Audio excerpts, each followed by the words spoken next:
Hello tout le monde, j'espère que vous allez bien. On se retrouve pour une nouvelle vidéo recette, bien sûr, toujours dans ma cuisine, évidemment. Aujourd'hui, nous allons faire une recette de pizza. Alors nous, à la maison, on aime beaucoup les pizzas, mais on aime surtout les faire nous-mêmes, plutôt que d'acheter des pizzas toutes faites. C'est vrai que ça nous arrive pas très souvent, puisque j'aime bien les faire moi-même et rajouter vraiment tout ce que je veux, à part bien sûr quand on sort au restaurant, etc. Mais c'est un repas des fois quand on n'a pas l'inspiration non plus, qu'on ne sait pas quoi faire. Et bah écoutez, pizza en général, ça va assez bien. Donc c'est parti pour cette recette. Je vais utiliser pour la faire notre moule rectangle, donc qui est un de nos moules en silicone qui n'est pas en vente au catalogue mais qui sort de temps en temps en promotion. Donc restez attentifs et si vous l'avez déjà, bah, vous le connaissez. Donc il peut vous faire aussi bien des brownies que des pizzas, que des quiches sans pâte, que... Enfin voilà, vraiment plein de choses, des flans, des crumbles, enfin vous faites ce que vous voulez dedans quoi. Clairement, c'est vous qui décidez, des génoises. Si vous avez envie de faire des gâteaux rectangulaires, pourquoi pas des napolitains. Il y a déjà des hôtesses et des clients qui se sont lancés, les résultats sont assez incroyables. Donc je pense qu'il vous faut juste un peu de temps et de patience. Donc voilà, vraiment c'est un moule où on peut faire pas mal de choses dedans.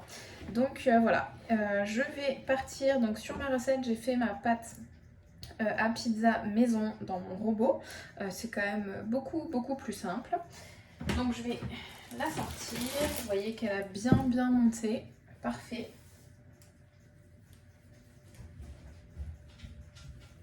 Je vais étaler de la farine sur mon plan de travail et bien sûr il va falloir étaler un petit peu ma pâte pour la faire rentrer dans mon moule. Voilà, je vais peut-être prendre, attendez, j'avais oublié ma feuille à pâtisserie, ça m'évitera d'en mettre partout. Voilà, ce sera mieux. Et c'est aussi beaucoup plus simple le nettoyage après. Tac, je saupoudre un peu de farine. Je me suis bien sûr lavé les mains avant. Je prends ma pâte.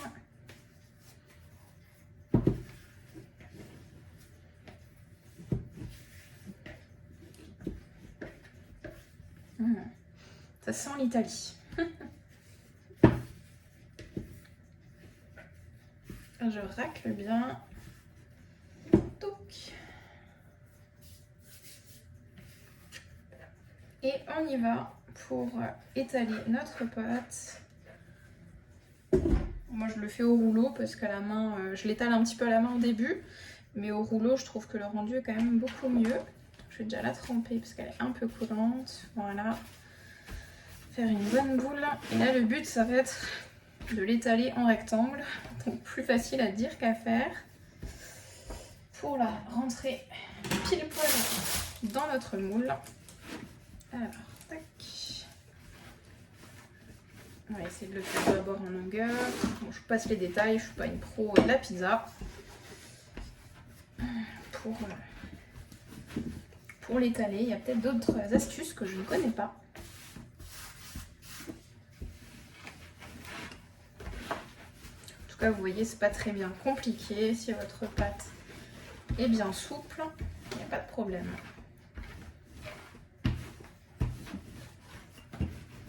Je vais mettez la taille de mon moule. Et bah écoutez, on est pile poil ce qu'il faut, ni plus ni moins. On est parfait. Je vais la refariner un petit coup devant et un petit coup derrière. Je vais également passer mon moule silicone sous l'eau froide. Pourquoi, vous allez me dire? Parce que ça va créer un choc thermique lors de la cuisson et ça va permettre de cuire plus vite et mieux. Je ne vais pas dire plus mieux, mais de mieux cuire. Tac. Et de la farine de l'autre côté. Voilà, pour avoir une jolie pâte que je vais maintenant disposer donc dans mon moule. Alors, je vais enlever ça. Vous voyez, très rapide. La feuille à pâtisserie qui est très pratique. Il n'y aura plus qu'à passer un tout petit coup d'éponge dessus et ce sera fait. Et ce sera parfait. Donc là, je dispose ma pâte. J'essaye de bien la mettre dans mes coins. Je Je vais enlever le petit surplus ici pour faire du bricolage. On coupe jamais avec un couteau dans les moules en silicone. Hein. Là, vous voyez, j'ai coupé au-dessus. Et c'est pour rafistoler ici. Tac. Système D, c'est très bien. Hop, je la rentre bien dans mes coins. Et voilà, je retourne ici. Hop, je fais un petit... je fronce un peu la pâte. Faire un petit zigouigoui pour que ça tienne. Et on est pas mal du tout. Je sais pas si vous entendez le tic-tac en même temps, c'est mon four hein, que j'ai bien sûr mis à préchauffer à 180 degrés. 180-200. Et voilà, ma pâte est prête. Vous voyez, très rapide. Le plus long, ça aura été le temps de pouce de ma pâte qui est d'une heure à peu près. Voilà, c'est le plus long. Sinon, le reste, on va pas dire que c'est compliqué. Alors, pour tartiner le fond de ma pâte à pizza, nous, on n'est pas fan de la basse tomate. Donc, je fais à ma sauce. Alors, je vais faire du fromage blanc et un petit peu de Saint-Moré. On peut bien sûr aussi mettre de la crème fraîche. Hein, c'est vous qui voyez. Mais nous, on préfère les pizzas basse crème. Je vais déjà étaler ça. Vous pouvez aussi acheter, certains achètent des fois les mélanges tout faits. Notamment les fonds pour les tartes flambées, ça existe. Donc pourquoi pas, si vous n'avez pas envie, ou si vous tombez dessus, bah, ça peut aller plus vite aussi, donc n'hésitez pas. Voilà. Je vais rajouter du fromage frais que je vais étaler.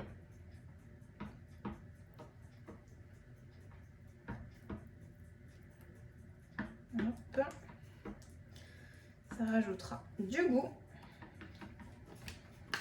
On va tout mettre, hein. De toute façon il ne restait pas grand chose.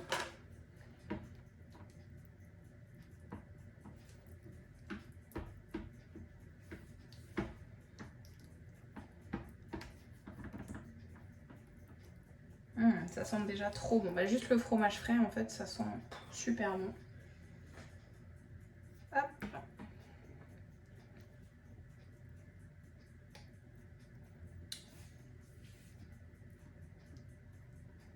Ça y est, j'ai étalé mon fond de pâte. Je vais quand même l'assaisonner un petit peu. C'est toujours mieux. Donc je vais mettre sel.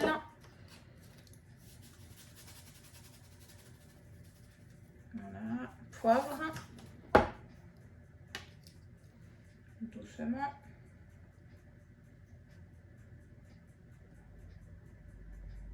Voilà. Et un petit peu d'ail et fines herbes.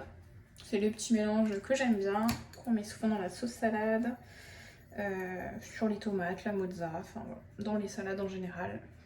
Ça agrémente un petit peu votre plat.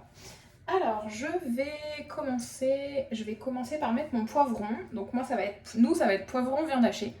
Et je vais rajouter quelques olives. J'adore les olives vertes, j'en ai au frigo que j'ai ouvert il n'y a pas longtemps. Donc on va faire comme ça. Donc c'est parti pour le poivron, je viens de le laver. Je vais le couper en très fines lanières. Je vais essayer. Et je ne vais certainement pas utiliser tout le poivron. J'ai pris le plus petit pourtant. Je fais des lanières très fines. Pourquoi? Pour que la cuisson soit plus rapide au four, puisque je ne les fais pas revenir au préalable. Mais si vous voulez, vous pouvez très bien les faire revenir d'abord à la poêle avec un peu d'huile d'olive, du sel, du poivre, des herbes de Provence, quoi que ce soit. Mais du coup, vous allez forcément perdre un petit peu de temps. Mais si vous avez le temps de le faire, bah, vous pouvez le faire. Donc je vais disposer. Je vais essayer de les disposer joliment. C'est une pizza, vous me direz, mais moi j'aime bien quand c'est joli. Tac. Tac. De toute façon, après on viendra mettre la viande hachée.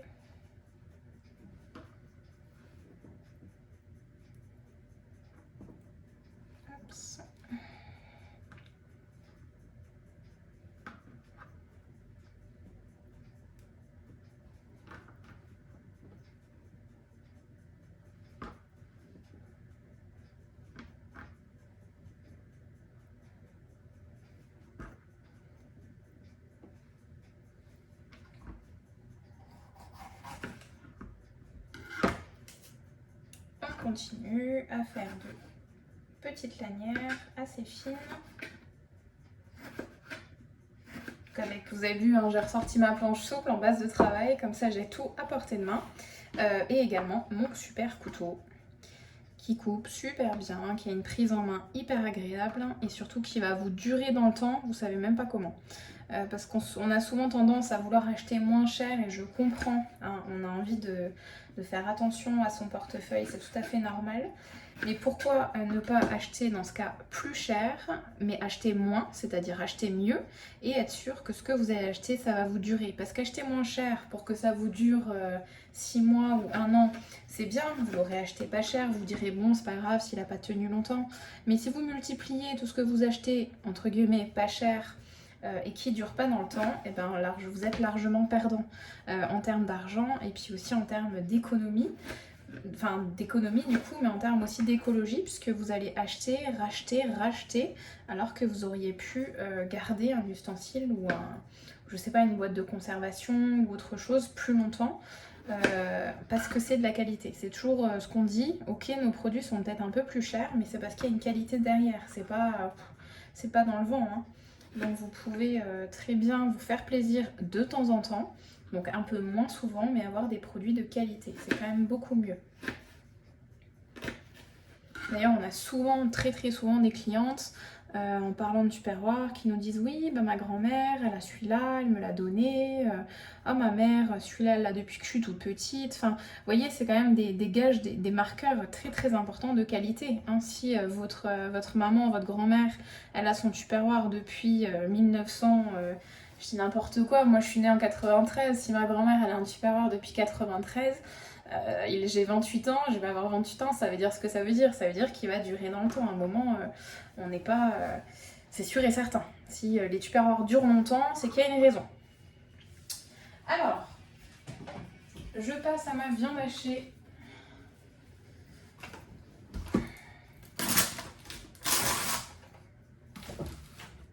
Que je vais disposer. Alors, je vais la disposer avec mes doigts, j'aime pas trop ça. Mais comme je pense qu'il y en a beaucoup trop, j'ai une boîte de 500 grammes, donc je n'utiliserai pas tout, mais aucun souci, je congèlerai le reste dans nos boîtes spéciales congélation, nos boîtes Igloo, qui sont adaptées pour ça et qui vous permettent surtout de ne pas gaspiller. N'hésitez pas également à congeler vos fruits, vos légumes, moi je le fais souvent. Par exemple là, si mes poivrons se perdaient dans mon frigo et que je savais que j'allais pas les cuisiner parce que j'avais pas le temps ou que je suis pas là, pas de souci, je les coupe, je prends le temps, je les lave, je les coupe, je les émince et je les mets dans ma boîte. Comme ça, quand j'aurai besoin de les utiliser, je les sors de mon congélateur un petit peu avant bien sûr. Et puis l'avantage, c'est qu'ils seront déjà coupés, déjà préparés pour la cuisine. Comme ça, je perdrai moins de temps en cuisine le midi ou le soir. J'aurai déjà mes légumes épluchés, coupés, lavés. C'est quand même un sacré avantage. Et au moins, vous travaillez quand même avec des produits frais. Donc pensez-y, on n'y pense pas assez souvent.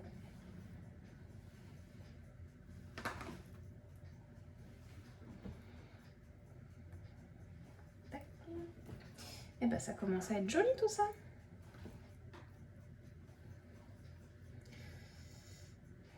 Je sais même pas si je vais rajouter les olives. Je vais peut-être pas les mettre. Je vais les garder pour un cake salé. Allez, je les range. Je termine d'ajouter ma viande. Et ensuite, on va passer... Je vais assaisonner encore un peu, puisque j'aurais mis les légumes à viande. Donc je vais remettre un peu de sel, de poivre et un petit peu de paprika. Vous pouvez bien sûr mettre, moi j'ai déjà fait avec du curry. Poulet curry ou viande hachée curry, enfin ça marche très bien. C'est vous qui voyez.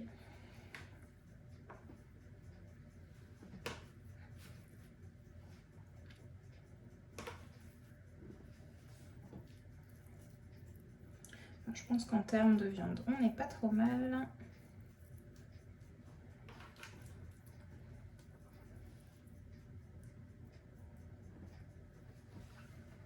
On va dire que c'est bon. Alors je me lave un tout petit coup les mains.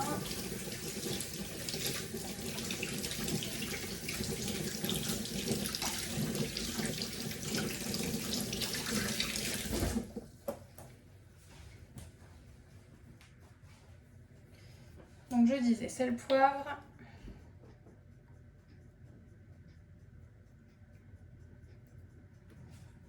Donc poivre, c'est bon.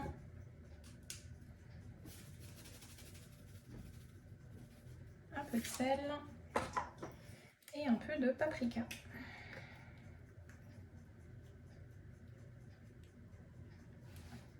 Si j'arrive pas à l'ouvrir. Voilà.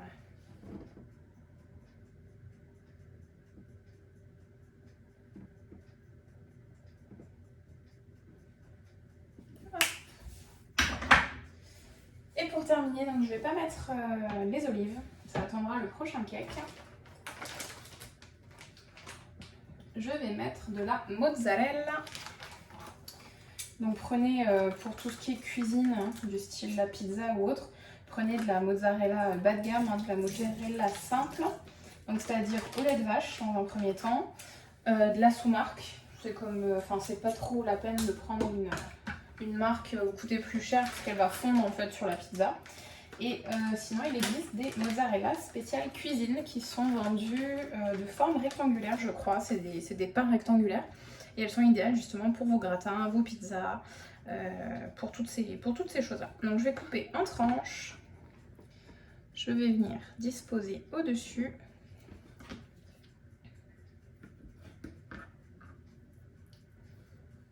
Oh, j'adore ça. Et en tout cas, ça va bien fondre.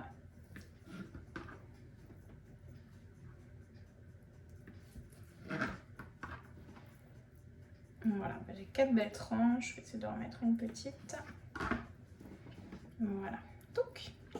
Et comme j'ai un reste d'emmental râpé, je vais le rajouter dessus. Il n'y a jamais assez de fromage. Du moins sur une pizza.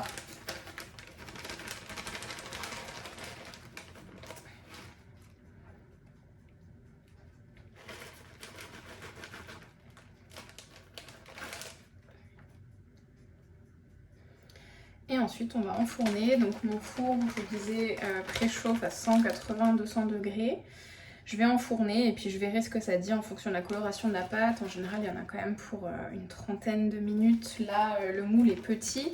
Enfin, c'est pas comme les grandes pizzas des fois qu'on fait. Donc peut-être que 20 minutes, je sais pas. Je vais surveiller. En tout cas, je vous mettrai le temps de cuisson en descriptif de la vidéo. Mais je surveille. Je dis toujours, surveillez vos fours. Ne laissez jamais votre préparation comme ça au four tout seul parce qu'on ne sait jamais, ça peut vite brûler et ce serait vraiment dommage. Donc on va partir en cuisson et bien sûr je vous montrerai le résultat dès la sortie du four. Je vous zoome un petit peu la pizza que vous voyez comme elle est belle, comme elle est ensoleillée avec ses petits poivrons rouges. Elle va être bien gratinée, bien fondante, bien moelleuse. Voilà, je pense qu'on va se régaler ce soir avec une petite salade verte, des petites tomates, ça va être parfait et en plus c'est équilibré puisqu'on aura de la viande, on aura des légumes, on aura le féculent qui va être amené par la pâte à pizza et bien sûr on aura le droit à un petit peu de fromage, il n'y a pas de souci avec ça, faut pas vous focaliser là-dessus. Voilà, donc je vous montre le résultat en sortant du four. Et voilà en vidéo le résultat de ma pizza qui sort du four. Vous voyez qu'elle a bien monté encore sur les côtés. Ça a juste l'air super bon, ça sent trop bon. Donc elle a vraiment bien grillé et ma pâte est bien cuite partout. Voilà, bah écoutez, j'ai hâte de manger, j'ai trop faim. En plus mon chéri est rentré en retard, donc voilà, j'ai l'estomac qui se creuse un petit peu. Et bah écoutez, bon appétit à tous. Et j'espère que pour ceux et celles qui l'ont, penseront à faire des pizzas dedans. Ceux qui ne l'ont pas, bah essayez de guetter, il ressortira peut-être bientôt en promotion. Bye bye!